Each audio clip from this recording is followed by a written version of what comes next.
네, 안녕하세요. 리히트 책방의 리히트입니다. 오늘은 이건 도대체 무슨 의미지? 6번째입니다. 이건 도대체 무슨 의미지? 6번째는 프리드리히 니체의 진리가 여성이라면 입니다. 니체는 선악의 저편 서문을 다음과 같은 질문으로 시작합니다. 진리가 여성이라고 가정한다면 어떠한가? 그리고 이어서 모든 철학자가 독단주의자였을 경우 그들이 여성을 제대로 이해하지 못했다는 혐의는 근거 있는 것은 아닐까? 라고 말합니다. 니체는 왜 여성을 진리라고 했을까요? 그것에 대해서 알아보겠습니다. 니체에게 왜 진리 여성이라는 도식이 만들어졌을까요? 우선 간단한 이유를 한번 생각해 보도록 합시다. 일단 유럽 언어에는 성이 있습니다. 그러니까 명사에 성이 있다는 거죠. 독일어에서도 이와 마찬가지로 명사에 성이 있는데요. 재미있는 예로 임마누엘 칸트의 순수 이성 비판 초판 서문에 다음과 같이 말하는 부분이 있습니다. 형이상학이 모든 학문들의 여왕이라 불리던 시절이 있었다 라는 말입니다. 많이 들어보셨죠? 여기에서 형이상학이 여왕이라고 불린다고 말하죠. 이유는 간단합니다. 독일어에서 형이상학이라는 단어가 여성형 명사이기 때문입니다. 그래서 칸트는 형이상학이 여성형 명사이기 때문에 형이상학을 모든 학문의 왕이라고 하지 않고 여왕이라고 적은 거겠죠. 이와 마찬가지로 독일어에서 진리는 여성형 명사입니다. 저는 니체의 진리와 여성의 연결고리가 여기서부터 시작한다고 생각합니다. 그러나 저희는 여기서 멈추면 안 되겠죠?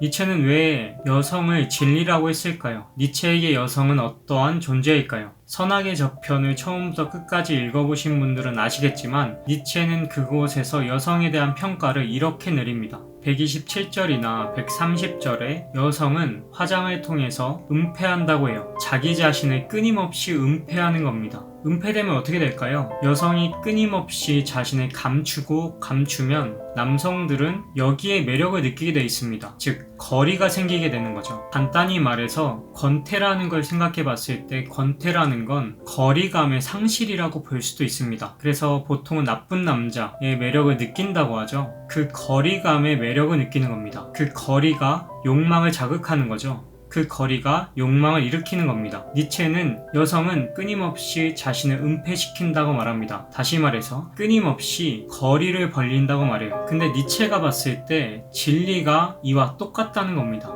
철학자들이 선악의 저편 1절에요. 진리에 대한 의지를 말해요. 진리를 향한 의지. 철학자들의 이 진리를 향한 의지를 부추긴 게 뭐냐? 진리가 절대로 철학자들에게 잡히지 않았다는 겁니다. 그 철학자들에게 절대 잡히지 않았기 때문에 끊임없이 자신을 은폐하고 거리를 벌렸기 때문에 진리에 대한 그 의지가 지금까지 유지됐다는 것이죠. 니체는 그래서 무작정 진리를 쫓지 않습니다. 니체는 선악의 저편 1절에서 이렇게 말합니다. 우리는 이 진리에 대한 의지가 가지는 가치에 관해 묻게 되었다. 진리의 가치의 문제가 우리 앞에 다가왔다. 그렇다면 여성이란, 즉 진리란 뭘까요?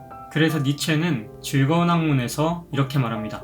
늙은 여자들이 마음속 가장 은밀한 곳에서는 그 어떤 남자들보다도 더 회의적이라는 것은 나에게 두려움을 준다. 그들은 현 존재의 피상성을 그 본질이라고 믿는다. 그리고 모든 덕과 심오함은 그들에게 단지 이러한 진리를 덮어 가리는 것, 치부를 가리는 아주 바람직한 가리개에 불과하다. 결국 체면과 수치의 문제이며 그 이상 아무것도 아닌 것이다. 니체가 말하는 여성들의 진리란 피상성입니다. 인간 깊숙한 곳에 어떠한 절대적인 진리가 있는 게 아니라 인간에게 본질적인 건 피상성이라는 거죠. 그리고 선악의 저편 14절에 이렇게 말을 합니다. 이것은 그들이 다채로운 감각의 혼란, 플라톤이 말한 바와 같이 감각의 천민, 위에 던진 창백하고 차디찬 회색빛의 개념망에 의해 이루어졌다.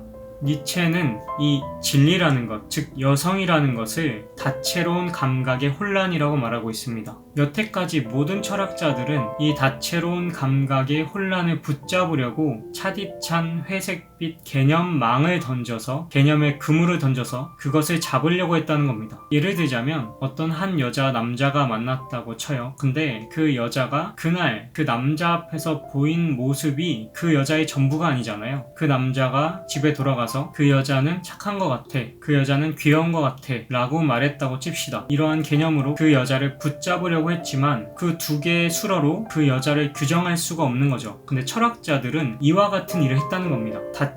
너무나 다채로운 감각의 혼란을 단 하나의 개념으로 붙잡으려 했다는 것. 이건 니체가 봤을 때는 흘러가는 물을 또는 지나가는 바람을 그물로 붙잡으려 하는 것과 똑같다는 겁니다. 그래서 니체는 선악의 저편 1장 철학자들의 편견에 관하여에서 쇼펜하우어의 의지 개념을 비판합니다. 근데 이런 논조가 방금 제가 말한 것과 똑같아요. 비판 방법이. 이것도 읽어드리겠습니다. 그러나 나에게는 쇼펜하우어도 이 경우에 철학자들이 하곤 했던 일을 실행했을 뿐이며 그가 대중의 선입견을 받아들여 이를 과장했다고 생각한다. 의지 작용이란 나에게는 무엇보다도 어떤 복합적인 것이며 단지 말로 표현했을 때만 통일성이 있는 그 무엇처럼 보인다. 즉 바로 하나의 용어에는 언제나 철학자들의 사소한 주의만을 제압해온 대중의 선입견이 숨겨져 있다.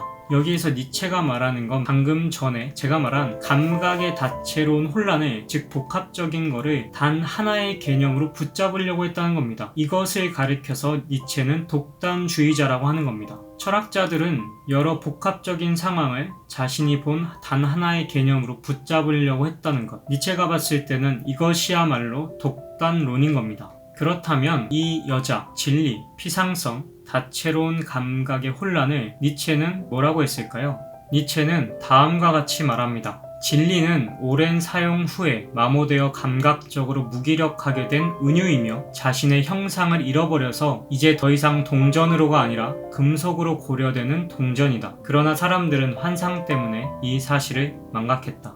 니체에게 진리란 은유입니다. 은유는 절대로 개념에 의해 잡힐 수가 없죠. 은유는 물과 같은 것이고 바람과 같은 겁니다. 은유는 언제나 자신을 은폐하며 개념과 거리둡니다. 다시 말해서 은유는 여자와 같이 결코 개념에 의해서 잡힐 수 없습니다. 그러나 이런 것을 다 무시하고 그것에 하나의 개념을 부여하려고 할 때는 폭력이 됩니다. 그래서 니체는 선악의 저편 220절에 이렇게 말합니다. 그래서 여기에서 진리가 대답되지 않으면 안 될 때 이미 하품을 억누를 필요가 있게 된다. 결국 진리는 여성이다. 우리는 진리에 폭력을 행사해서는 안 된다. 이것이 니체가 진리를 여성이라고 가정한 이유입니다. 영상이 도움이 되셨다면 구독과 좋아요를 눌러주세요. 더 좋은 영상으로 찾아오겠습니다. 그리고 오늘 제가 인용한 구절들은 제가 전부 다 댓글창에 써놓을 테니까요. 같이 보시면서 영상을 보시면 더욱더 많은 도움이 되실 거라고 생각합니다. 감사합니다.